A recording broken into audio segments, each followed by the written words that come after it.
Após Vladimir Putin ordenar a produção em série de um míssil hipersônico, a Ucrânia pediu aliados no sistema de defesa antiaérea para enfrentar essa nova ameaça.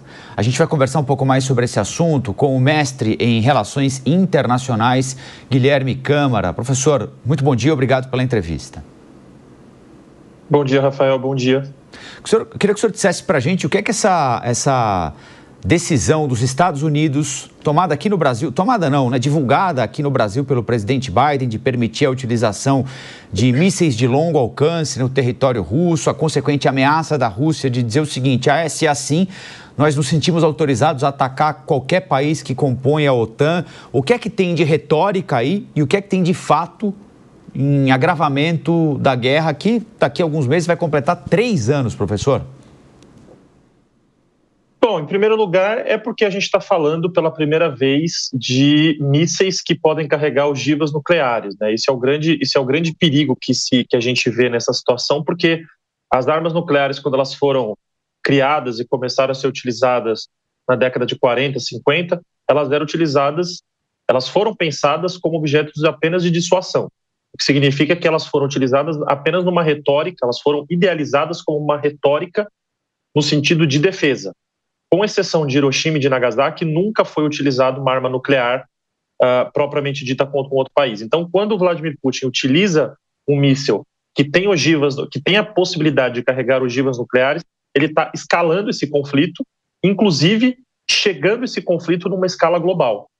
Isso em resposta ao Biden ter permitido que a Ucrânia utilizasse alguns desses mísseis contra o território russo, a partir da Ucrânia, né?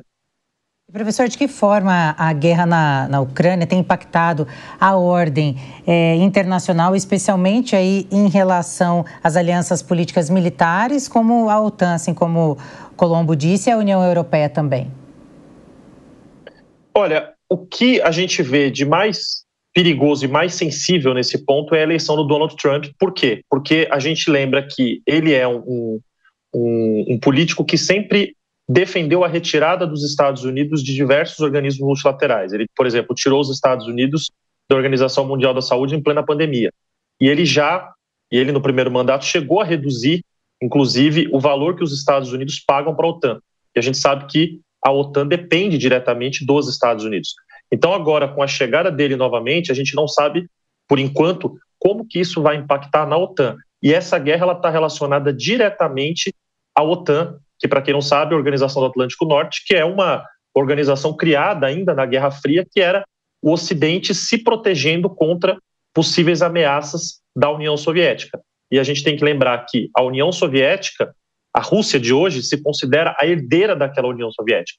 E o Vladimir Putin era um funcionário da KGB, que era a Polícia Secreta Soviética, e ele tem um perfil de ainda imaginar a Rússia como aquela União Soviética grande, imbatível, que se imaginava nos anos 70 e 80. Então, eu vejo que a eleição do Trump é que pode mudar esse xadrez geopolítico global por esse motivo. A gente não sabe como que ele vai lidar com a OTAN. Consequentemente, se a gente não sabe como vai ser com a OTAN, a gente não sabe como que vai ser essa relação com a Rússia daqui em diante. Diogo da Luz. Muito bom dia, Guilherme. Logo após a eleição americana, o Trump sinalizou que manteria o apoio à Ucrânia. E o presidente Biden disse que faria a transição mais pacífica e amigável possível, já chamou o Trump para uma reunião, já conversaram bastante. Portanto, é plausível imaginarmos que essa decisão do Biden tenha sido acordada também com o Trump de permitir que atacasse a Rússia? Bom dia, Diogo. Eu, sinceramente, acredito que não, porque a política de apoio incondicional à Ucrânia que a gente via até o momento, o que se desenha por enquanto é que esse apoio que existia no governo Biden vai perder força agora no governo Trump, por um motivo simples. O governo Trump ele é um governo mais nacionalista e menos voltado à agenda internacional. Então, o Trump ele até deu uma declaração durante a campanha dizendo que por ele acabaria com a guerra em um dia. O que ele quer dizer com isso? Que se a gente cortar esse apoio incondicional à Ucrânia, essa guerra termina. Porque sem o apoio dos Estados Unidos, a Ucrânia não tem qualquer tipo de poder contra a Rússia. A gente sabe disso. Por mais que a Europa apoie, a gente sabe que o grande fator decisivo nessa guerra é os Estados Unidos. No fim, se tornou uma guerra geopolítica global entre Estados Unidos e Rússia, tendo a Ucrânia como um país ali que serve como uma espécie de meio termo, né? Então, eu acredito que vai sim ter uma mudança muito grande de postura da Rússia, de postura da Ucrânia contra a Rússia agora no governo Trump. Por isso, eu acredito que esse apoio incondicional que os Estados Unidos davam no governo Biden vai se reduzir nesse momento. Bom dia, Guilherme. Alegria recebê-lo aqui na programação da Jovem Pan. Os Estados Unidos, diante do mandato do Trump, se realmente recuarem, pararem de fomentar a Ucrânia e ficarem mais isentos, nós teríamos então o fim da guerra, como você diz, em um dia, possivelmente, porque a Ucrânia perderia a guerra. Isso não fortalece a Rússia e indiretamente ameaça Estados Unidos, e principalmente pela parceria entre Rússia e China? Isso não é negativo também para Trump e os Estados Unidos, uma vez que eles participarem diretamente dessa guerra, é também manter poder e território? Seria se a gente pensar nos Estados Unidos do governo Biden. No caso do Trump, a gente vê uma política muito mais voltada para dentro do que para fora. É, como você disse, um risco que o governo dos Estados Unidos sofre, só que a gente tem que ver que tipo de prioridade que o governo Trump vai escolher. Eu, particularmente, não acredito que ele retire, pelo que se desenha no momento, que ele retire o apoio à Ucrânia. O que ele deve diminuir é esse apoio incondicional que a gente falou. O que eu quero dizer com isso? Ele não deve permitir, pelo que se desenha, mais uma vez, né? A gente está falando aqui do que pode acontecer a partir da posse dele, mas a gente não vê mais os Estados Unidos, a partir do ano que vem, com esse apoio financeiro como tem sido feito até o momento. Que ele vai continuar apoiando a Ucrânia, evidente que vai, só que talvez não com o mesmo grau de interesse que se tinha na época do governo Biden. Então, por exemplo, o governo Biden permitiu que a Ucrânia utilizasse mísseis americanos para atacar o território russo. Possivelmente isso não aconteceria já no governo Trump, porque ele tem interesses mais internos do que externos. Isso é uma agenda que a gente já viu desde o primeiro mandato dele, a gente vê que pode acontecer novamente agora. O Biden era um presidente que tinha essa agenda externa muito mais forte, né? Até porque, lembrando que a gente está falando da maior guerra em território europeu desde o fim da Segunda Guerra Mundial, né? Então, a gente tem que entender que qualquer esforço dos Estados Unidos dentro dessa guerra significa um dinheiro muito alto que vai ser investido e que poderia ser investido em questões que para o Trump são mais importantes internamente.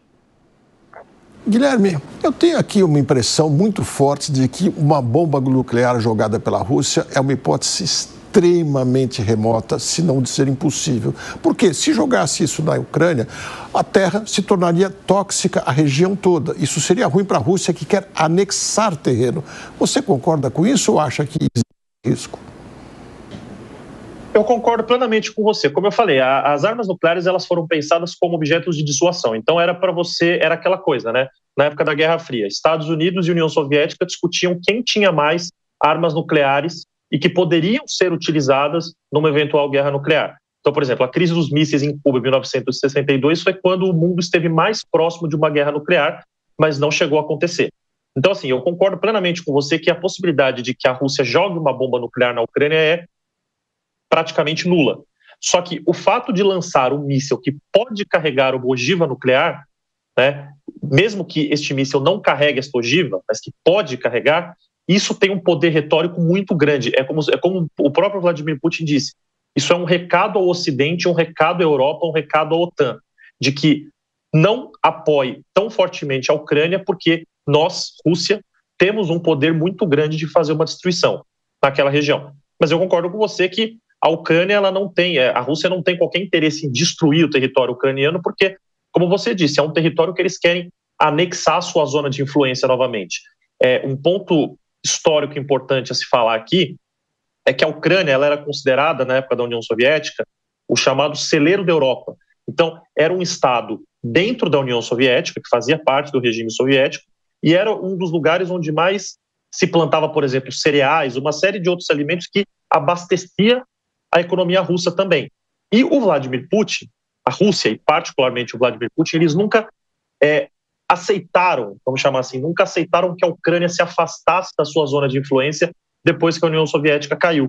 e se aproximassem mais do Ocidente. Então, como, por exemplo, a gente viu em 2014, quando a Rússia anexou a Crimeia, que era uma região que fazia parte da Ucrânia, nesse momento o interesse deles não é destruir, mas, como você disse, é anexar de volta a Ucrânia à sua zona de influência e afastar a Ucrânia cada vez mais do Ocidente e dos Estados Unidos. Eu agradeço ao mestre em Relações Internacionais, Guilherme Câmara. Professor, muito obrigado, bom sábado.